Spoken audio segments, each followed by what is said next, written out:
오늘 보실 말씀 신약성경 11장, 마태복음 8장 5절부터 13절까지 말씀 제가 읽겠습니다.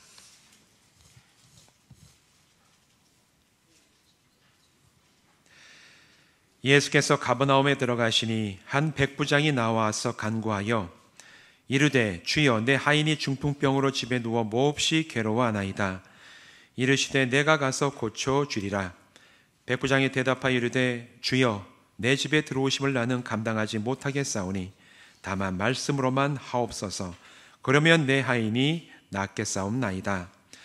나도 남의 수하에 있는 사람이요 내 아래에도 군사가 있으니 이더러 가라 하면 가고 저더러 오라 하면 오고 내 정도로 이것을 하라 하면 하나이다. 예수께서 들으시고 놀랍게 여겨 따르는 자들에게 이르시되 내가 진실로 너에게 이르노니 이스라엘 중 아무에게도 이만한 믿음을 보지 못하였노라. 또 너희에게 이르노니 동서로부터 많은 사람이 이르러 아브라함과 이삭과 야곱과 함께 천국에 앉으려니와 그 나라의 본자손들은 바깥 어두운 데 쫓겨나 거기서 울며 이를 갈게 되리라. 예수께서 백부장에게 이르시되 가라 내 믿은 대로 될지어다 하시니 그 즉시 하인이 나으니라. 아멘. 기도하고 말씀 나누겠습니다. 하나님 감사합니다. 오늘도 우리가 이곳에 모여서 예배합니다. 말씀을 나누니 성령님 우리 성도들 한 사람 한 사람의 심령 가운데 임하여 주셔서 우리가 함께 나누는 말씀이 진리의 빛으로 우리에게 들어오게 하여 주시옵시고 또 우리가 살아가는 삶에 성경이 가르치는 삶의 온전한 기준이 되게 하여 주시옵소서. 예수님의 이름으로 간절히 축복하며 기도하옵나이다. 아멘. 오늘 이 시간 이곳에 모여서 또한 온라인으로 예배하시는 모든 분들 주님의 이름으로 축복합니다. 오늘까지 총 23번에 걸쳐서 성경적인 세계관이 무엇이고 또 그 성경적인 세계관이라면 그것이 어떻게 우리에게 구성되었는가 여기에 대해서 말씀을 나눴어요. 오늘 이 주제로 나누는 말씀의 이제 마지막 시간입니다. 지금까지 오늘까지 합쳐 23번 동안 말씀을 나누면서 성경적인 세계관이란 무엇인가 여러 번 반복해서 이야기를 나눴습니다. 성경적 세계관은 간략하게 얘기해서 성경이 얘기하고 있는 진리가 내 마음에 안경이 되어서 내가 이 세상을 바라보고 또 나를 바라볼 때 성경의 진리라는 그 렌즈를 통해서 내가 보고 나를 볼 때 이 세상이 말하는 것과는 다르게 세상과 내가 새롭게 보여지는 바로 그런 변화를 가져오는 것이 성경적인 세계관이다. 이렇게 말씀을 드렸습니다. 다들 기억을 하시죠? 네, 기억하시는 줄로 믿습니다. 예. 그리고 그 성경의 진리가 과연 무엇이냐? 이 성경이 두껍게 여러 가지 이야기를 많이 하고 있지만 이 두꺼운 이야기를 요약하면 크게 네 가지로 요약할 수가 있다. 첫 번째는 하나님께서 이 모든 만물을 창조하셨습니다. 이것이 첫 번째 렌즈가 되고 두 번째는 하나님이 창조하신 이 세상 가운데 처음 인류였던 아담과 하와가 하나님께 그 말씀에 불순종하여서 반역한 것이 죄가 돼서 이 세상에 죄가 들어왔다. 이 죄가 모든 슬픔과 고통과 비극의 가장 근본적인 원인이 된다. 이것이 바로 두 번째 렌즈고 세 번째, 이제 그럼 우리가 어떻게 해야지 이 세상의 비극, 슬픔, 죄의 문제에 해결될 수가 있느냐? 다른 길은 없고 오직 예수 그리스도의 구속의 은혜, 십자가 복음만이 죄의 문제를 근본적으로 해결하고 그로 인한 여러 가지 슬픔과 비극에서 우리가 자유하게 되는 유일한 길이다. 이게 세 번째 렌즈. 마지막, 이제 우리가 구원받은 모든 사람들은 이 땅에서 믿음의 길을 달려가다가 이 땅에서 맛봤던 하나님 나라, 주님 오시는 그때 이 땅에서 이루어질 때 우리 모두가 영광 가운데 하나님 나라에 들어갈 것이다. 이게 마지막 렌즈 네 번째가 된다. 요 첫 번째, 두 번째, 세 번째, 네 번째 렌즈를 통해서 세상을 보고 나를 보고 사람을 보면 이제까지 내가 알던 세상이 아니고 내가 나를 보던 관점이 아니라 또 이 세상 사람들 새롭게 보면서 우리가 비로소 성경의 진리를 따라 살아갈 수 있는 바로 그런 성도로 변화된다. 이게 성경적 세계관의 핵심 요약이에요. 쉽게 이해가 되시죠? 바로 그 얘기를 22번째, 오늘 23번째 이야기를 계속하고 있는 겁니다. 그러면 이제 마지막 우리가 이 말씀 나누면서 한번 생각해 볼 게 있어요. 왜 제가 이렇게 길게 성경적 세계관에 대해서 얘기를 하고 그 진리가 우리에게 무슨 의미가 있는지, 왜 내가 이 진리로 이 세상을 바라봐야 되는지 왜 이렇게 자세하게 얘기를 했을까? 그 이유가 있을 텐데 왜 성경적 세계관이 오늘 나에게 필요할까? 여기에 대해서 우리가 한번 생각해 볼 필요가 있습니다. 그 이유는 여러 가지를 얘기할 수 있겠지만 가장 근본적인 것은 내가 믿는 것과 내가 행하며 살아가는 것이 하나가 되기 위해서 반드시 필요합니다. 믿는 것과 내가 살아가는 것이 하나가 되기 위해서 성경적인 세계관, 관점이 반드시 우리에게 통일성을 갖고 우리에게 주어져야 돼요. 반대로 믿음과 삶이 하나가 되지 않으면 거기에 따른 결과가 발생이 돼요. 믿음과 삶이 하나가 돼도 그에 따른 열매가 있지만 믿음과 삶이 하나가 되지 못해도 거기에 따르는 결과가 나오고 우리는 그 결과에 대해서 책임을 져야 됩니다. 어떤 결과가 올까? 여러 가지 얘기를 할 수가 있겠지만 믿음과 삶이 하나가 되지 못할 때 비극적인 사건 가운데 성경이 얘기하는 아주 비극적인 사건 하나가 사도행전 5장에 나와요. 어떤 얘기냐? 사도행전 5장은 바나바와 아나니아와 삽비라라는 사람의 이야기로 이 5장이 시작이 됩니다. 여러분 아시죠? 아나니아와 삽비라가 누군가?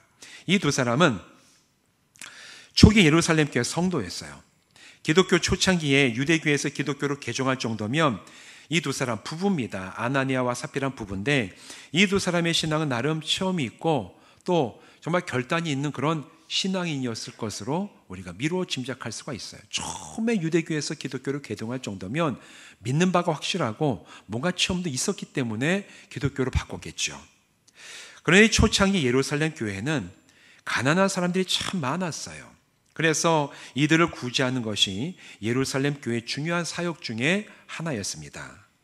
예루살렘 교회에서 신앙생활 하던 사람 중에 복음을 믿고 은혜가 충만한 사람들 가운데 몇몇은 자기의 재물을 팔아서 이 가난한 사람들을 도울 수 있도록 헌금하여 그것을 가지고 가난한 사람들을 구제해서 예루살렘 교회에서는 가난한 사람이 없었더라. 사도행전은 그렇게 얘기를 하고 있죠. 가난한 사람이 없다는 얘기는 다 잘 먹고 잘 살았다는 얘기가 아니라 그 당시에 정말 돈이 없어서 굶는 사람, 옷을 입지 못하는 사람, 그런 사람이 없었다라는 거예요, 교회 안에.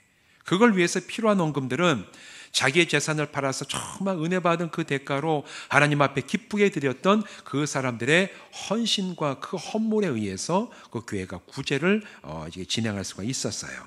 당연히 이렇게 자기의 소유를 교회에 드리고 가난한 사람들을 위해서 썼던 사람들은 교회 안에서 존경을 받고 칭찬을 받았겠죠. 참 훌륭한 사람이다. 참 저 사람은 믿음대로 따라 살아가는구나. 아마도 분명히 존경도 받고 칭찬도 받았을 겁니다. 어쩌면 아나니아와 삽비라는 자기들 역시 우리가 가지고 있는 이 소유를 팔아서 헌금해서 우리가 이렇게 교회에서도 존경받는 칭찬받는 그런 믿음의 길을 가고 싶다는 마음이 있었을 거예요. 그러니까 이제 자기의 재산을 팔려는 어떤 생각을 했겠지요. 이런 어떤 태도는 신앙적으로 볼 때는 바람직한 선택이고 관점이라고 볼 수 있어요. 그런데 문제는 이 마음만 있었던 게 아니었습니다. 자기들이 재물에 대해서 아까운 마음도 같이 가지고 있었던 거예요. 교회에 헌물하여서 가난한 성도들을 구제하고 칭찬받고 존경받는 것도 중요하고 동시에 마음 한쪽에는 내가 가지고 있는 이 재물을 다 팔아가지고 교회에 헌금하는 것이 아까워하는 재물을 사랑하는 마음이 그 마음 한편에 그대로 있었다는 거예요. 두 마음이 충돌하고 있었고 두 가치가 통일되지 않은 채 마음속에서 싸우고 있었어요. 하나로 통일되지 못했던 그런 세계관과 마음이 이 아나니아와 삽비라의 마음속에 있었다는 겁니다. 결국 이들이 택한 행동은 뭐였죠?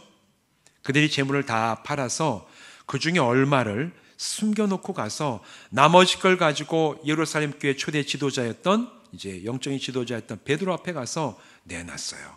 베드로는 성령께서 알게 하신 게 있기 때문에 이것이 전부다냐 얘기하자 아나니아가 뭐라고 얘기합니까? 전부답니다. 그러자 베드로가 책망을 하죠. 이것을 팔기 전에도 너희의 것이었고 팔고 난 이후에도 너희 것인데 왜 이제 너희가 성령을 속이는 거짓된 행동을 하느냐? 왜 성령을 속이려고 하느냐? 사실 팔아서 얼마 떼놓고 나가서 아예 얼마 두고 왔습니다 얘기해도 돼요. 그렇다고 뭐 거기 있는 베드로가 정말 왜 다 안 갖고 왔냐? 왜 이것만 갖고 왔냐? 얘기할 사람 아무도. 그들은 그래도 교회는 감사하고 기쁘게 받았을 거예요. 그러나 이들의 마음에는 다 내가 헌금했다는 그런 칭찬, 그게 중요한 걸 알았거든요. 받고 싶은 마음도 있었어요. 그것도 받고 싶고 재물도 놓치기 싫은 두 개의 세계관과 두 개의 가치관이 충돌하는 그 상태를 해결하지 못한 채 두 가지를 다 추구하다 보니까 성령께서 베드로를 통해서 말씀하시되 너희가 성령을 속이고 있다. 결국 아나니아가 먼저 영이 떠나서 죽게 되고 뒤에 왔던 그 아나니아 삽비라와 똑같은 일을 행해서 결국 두 사람이 다 그 재물 때문에, 더 근본적으로는 통일되지 않은 가치관, 양쪽을 다 잡으려고 하고, 어떻게 보면 이건 성경에서 말하는 우상숭배입니다. 이걸 포기하지 못했던 그들의 행동의 결과로 인해서 영혼이 떠나고 결국 죽었다. 사도행전 5장은 이 사건에 대해서 얘기를 하고 있어요. 아주 극단적인 예죠. 그러니 극단적인 얘기긴 하지만 아나니아와 이 삽비라의 이야기는 분열된 세계관과 통일되지 않은 가치 기준을 가지고 살아가는 것이 하나님 앞에서 얼마나 헛되고 위태로운 것인지를 아주 분명하게 보여주는 대표적인 사건, 바로 사도행전 5장 아나니아 삽비라의 사건입니다. 이게 결과고 여기에 대해서 책임을 졌어야만 됐어요. 이와는 반대로 오늘 우리가 읽은 이 마태복음 8장의 본문은 아주 독특한 이야기를 우리들에게 전해줍니다.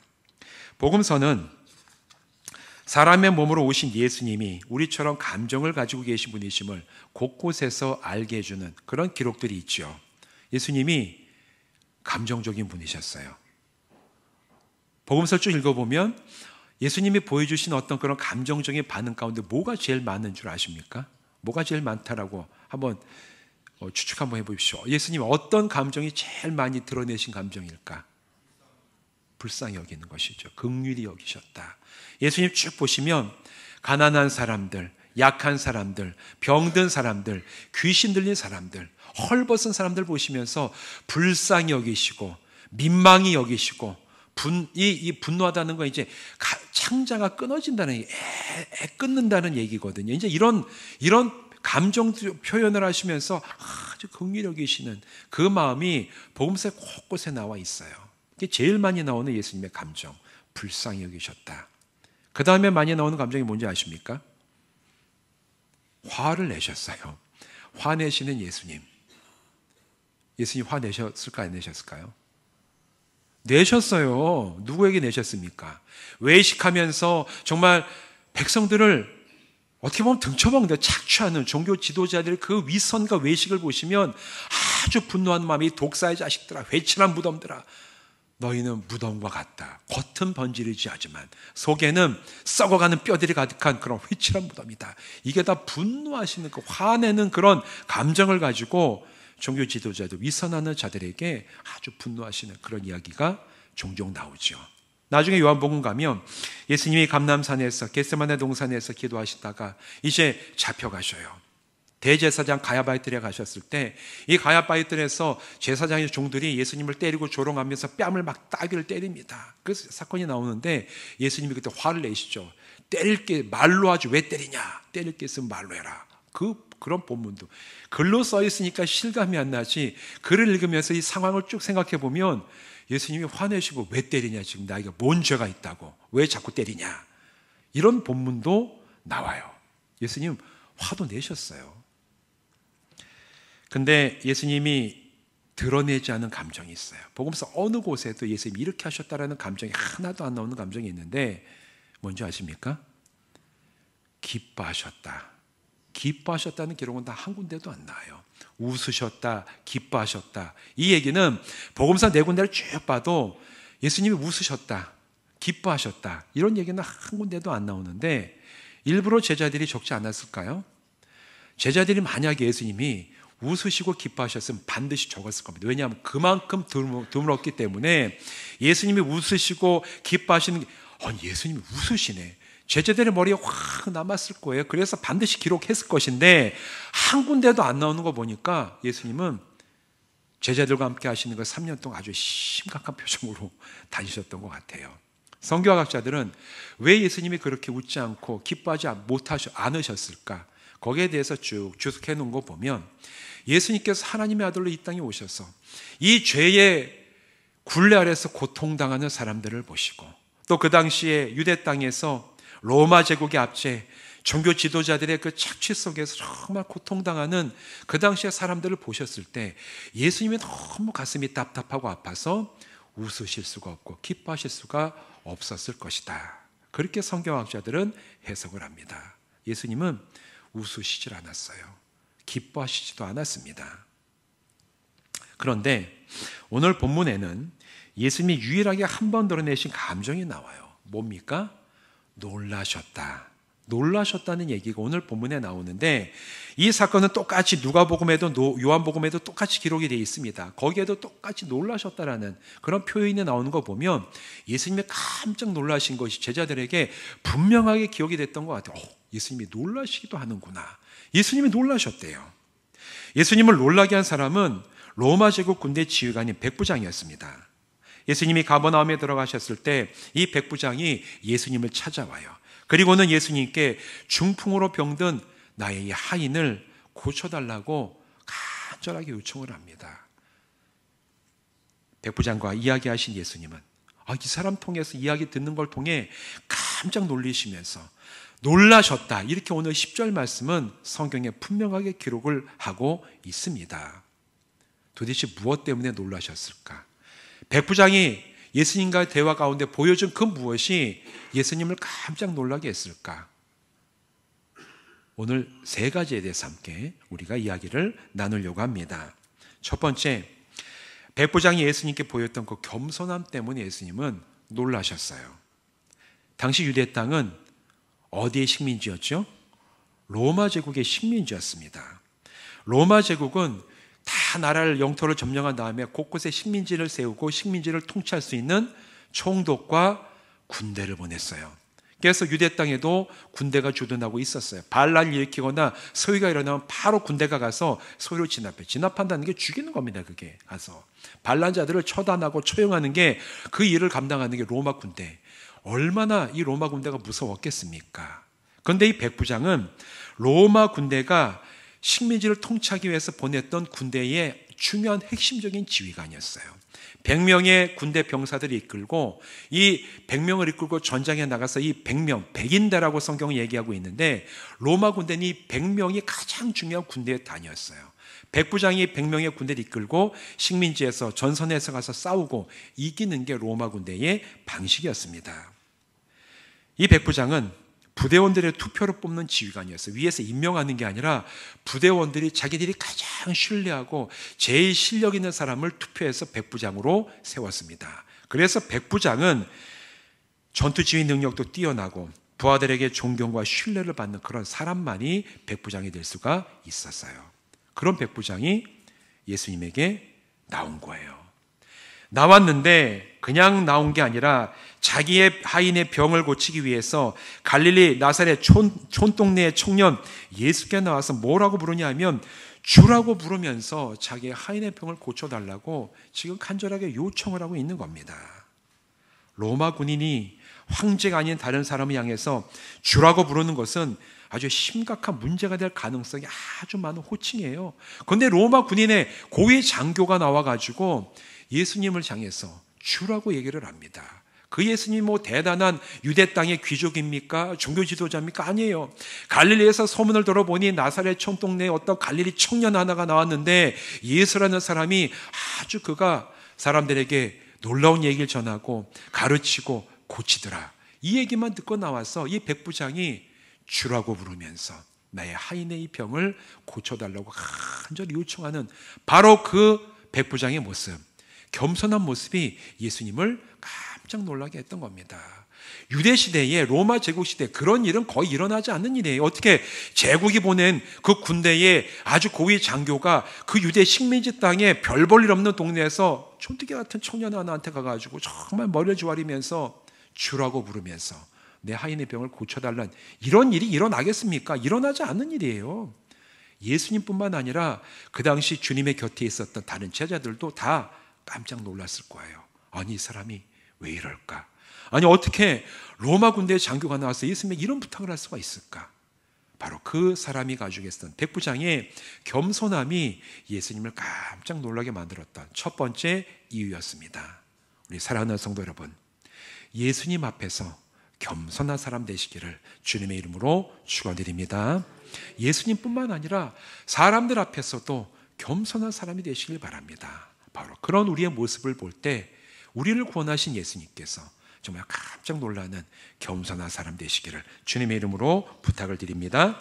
두 번째도 있어요. 두 번째, 예수님을 두 번째 놀라게 했던 것은 로마 사람으로 이방인이었던 이 백부장이 예수님에 대한 깊은 신뢰를 보인 바로 그것이 예수님을 놀라게 했습니다. 복음서를 쭉 읽어보면 복음서 내내 예수님은 종교 지도자들에게 공격받아요.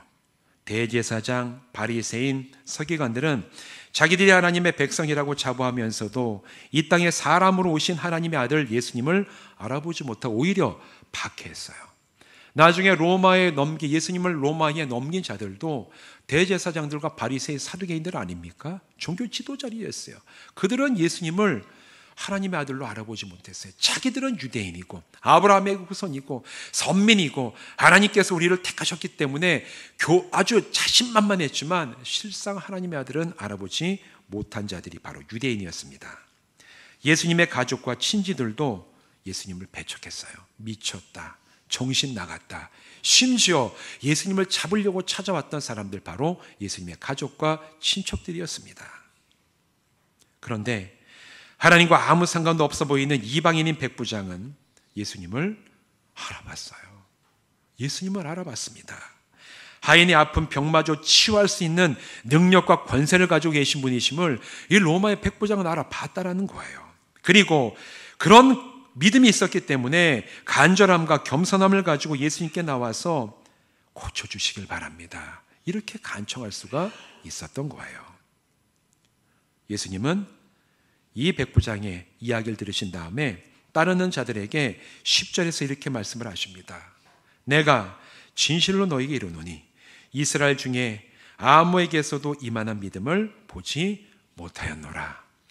하나님의 백성이고 아브라함에게 자손이라 자기들은 율법도 가지고 있는 택한 백성이라고 자부하던 유대인에게서는 이 이방인이었던 백부장이 가지고 있었던 이런 믿음 자체를 내가 본 적이 없다 말씀하신 그 예수님의 그 놀랍게 했던 그것은 바로 예수님을 향한 백부장의 믿음이었어요.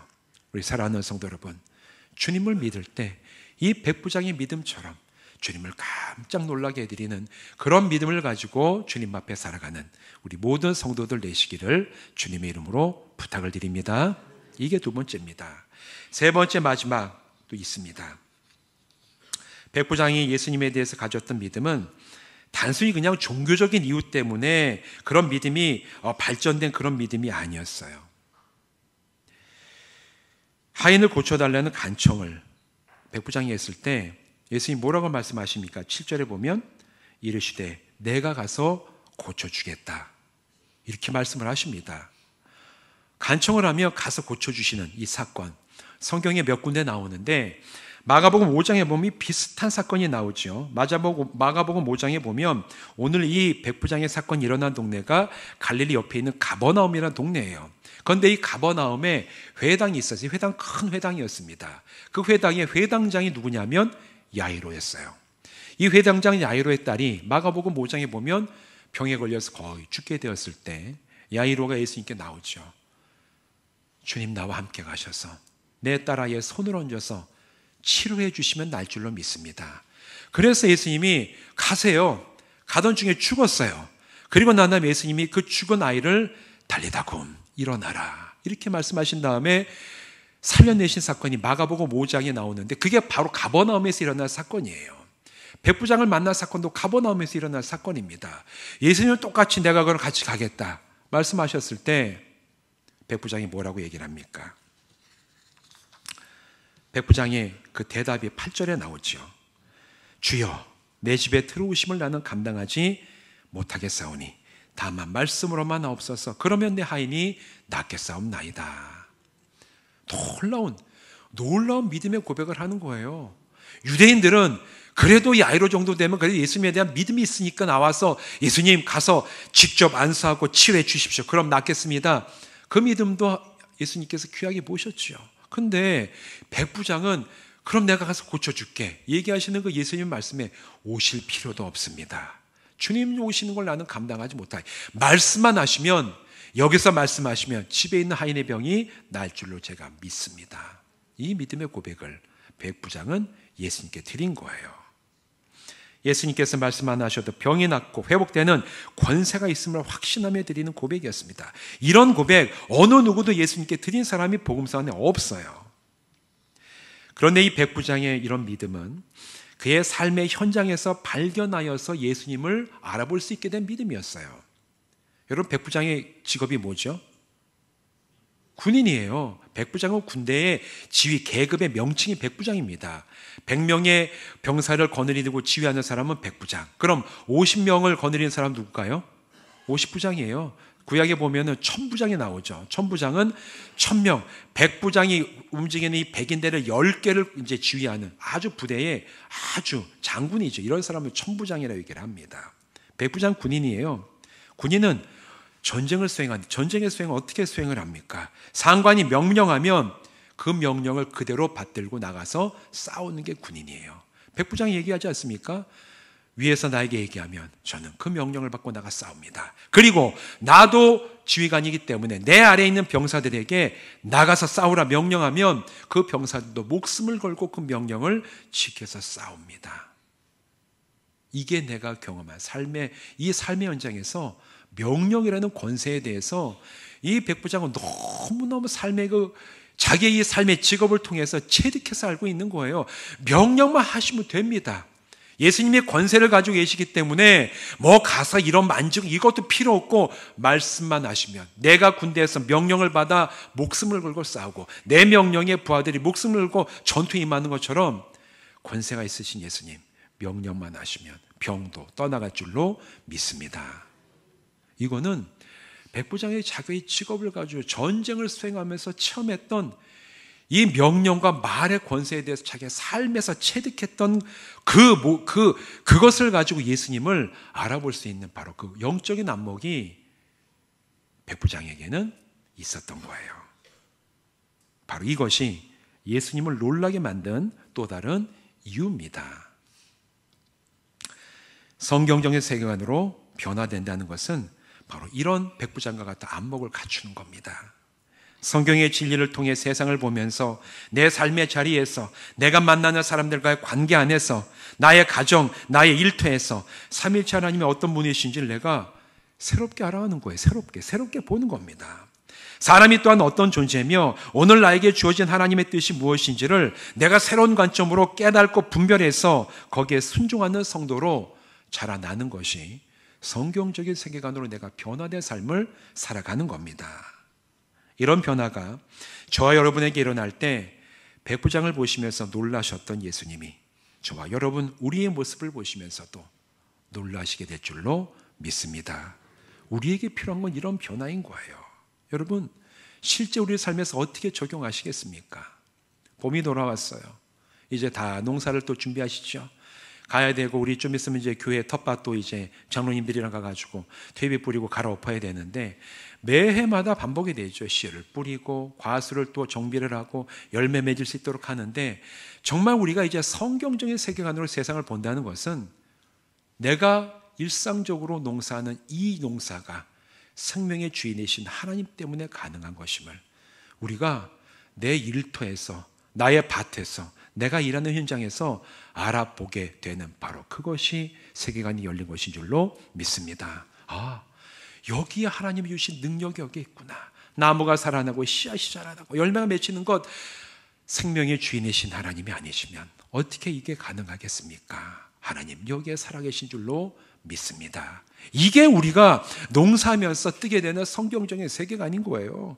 그것만 있습니까? 우리가 사람과 관계를 맺어가고 내가 사람을 만나서 관계 안에서 뭔가 일을 해야 되시는 분들도 그 사람들을 바라볼 때 그냥 고객이고 내가 뭐 어쩔 수 없이 만나야 되는 그런 사람이 아니라 저 사람도 하나님의 형상을 가지고 있는 바로 그런 존재임을 내가 영의 눈을 열어서 발견하게 될 때 그 사람은 다르게 우리에게 다가와요. 내가 그와 맺는 관계는 다른 관계로 변화됩니다. 그냥 정말 왔다 그냥 한 번 왔다 그냥 만나면 그냥 땡인 사람이 아니라 저 사람이 하나님의 형상을 담고 있다면 하나님의 형상 따라 살아가는 내가 저 사람에게 어떻게 선함과 유익과 덕을 끼칠 수가 있을까? 어떻게 그런 관계를 맺을 수가 있을까? 고민하고 하나님께서 내가 그 길을 나갈 수 있는 그 안목을 열어주시기를 내가 소원하고 기도하면서 나갈 때 그 사람은 사람을 보는 영적인 안목이 성경적인 관점으로 바뀐 줄로 믿습니다. 또 다른 것도 있어요. 여러 가지 생산을 하시고 뭔가 만들어내는 그런 직업 가지고 계신 분들도 정말 일터에 있을 때 내가 기계를 다루고 어떤 물질을 다룰 때 그냥 원래 해왔던 대로 하는 게 아니라 그 기계와 물질들이 작동하고 새롭게 변화가는 그 모든 물리 법칙과 자연 현상들 누가 만드셨죠? 하나님이 만드셨어요. 저절로 일어난 게 아닙니다. 하나님이 만드셨기 때문에 오늘 내가 일하고 이런 직업을 가지고 내가 활동하는 이 모든 것이 하나님의 창조의 섭리 가운데 있음을 내가 지금 발견하고 볼 수 있다면 그 사람은 성경적인 세계관의 눈이 띄어진 줄로 믿습니다. 백부자의 혈했다는 거예요. 전쟁에서 그가 전쟁을 수행하면서 명령을 받고 명령을 따르면서 이 명령이 얼마나 권세가 있는 건지를 알았기 때문에 예수님을 볼 때도 그냥 와서 해주시고 뭔가 발라주시고 이게 아니라 말씀만 하시옵소서. 제가 전쟁을 수행했던 것처럼 주님 말씀만 하시면 병자가 날 줄로 믿습니다. 이런 놀라운 관점이 저와 여러분의 영적인 관점이 되어 우리가 살아가는 인생을 새롭게 바라보고 하나님의 뜻을 분별하고 그 뜻에 따라 온전히 순종하며 나갈 수 있는 성경적 세계관으로 변화된 우리 모든 성도들 되시기를 주님의 이름으로 축원드립니다. 기도하시겠습니다. 하나님, 우리가 성경적 세계관에 대한 설교를 오랫동안 진행하다가 오늘 마치게 됩니다. 왜 이것이 우리에게 필요한지 주여 우리에게 깨닫게 하여 주시옵소서. 우리가 살아가는 이 믿음의 여정이 믿는 것과 살아가는 것이 통일되지 않으면 주님, 우리는 온전한 믿음의 열매를 맺을 수가 없고 오히려 하나님 앞에서 통일되지 않았기 때문에 일어나는 그 결과에 대해 책임을 질 수밖에 없을 때가 있습니다. 하나님, 이제 우리가 성경적인 관점으로 영적인 눈을 뜨게 하여 주시옵시고 분별한 하나님의 그 뜻을 가지고 우리가 순종하며 나가는 성도들 되게 하여 주시옵소서. 바로 백부장이 자기의 삶을 통해서 체득한 것을 가지고 예수님에 대한 믿음의 고백을 놀랍게 들릴 수 있었던 것처럼 주여 우리의 삶 속에서 이 세상과 사람과 내가 어떤 존재인지를 온전히 깨닫고 새로운 관점으로 바라보며 그 안에서 하나님의 역사를 사모하면서 순종하며 나가는 우리 모든 성도들 되게 하여 주시옵시고 그런 성도들의 헌신과 세계관 변화로 인해서 우리 주님이 우리를 보실 때 우리의 영적인 어떤 헌신과 이 믿음의 고백과 삶의 모습을 통하여 우리 주님을 깜짝 놀라게 해드리고 기쁘게 해드릴 수 있는 믿음의 길 가는 저희들 되게 하여 주시옵소서. 예수님의 이름으로 간절히 축복하며 기도하옵나이다. 아멘.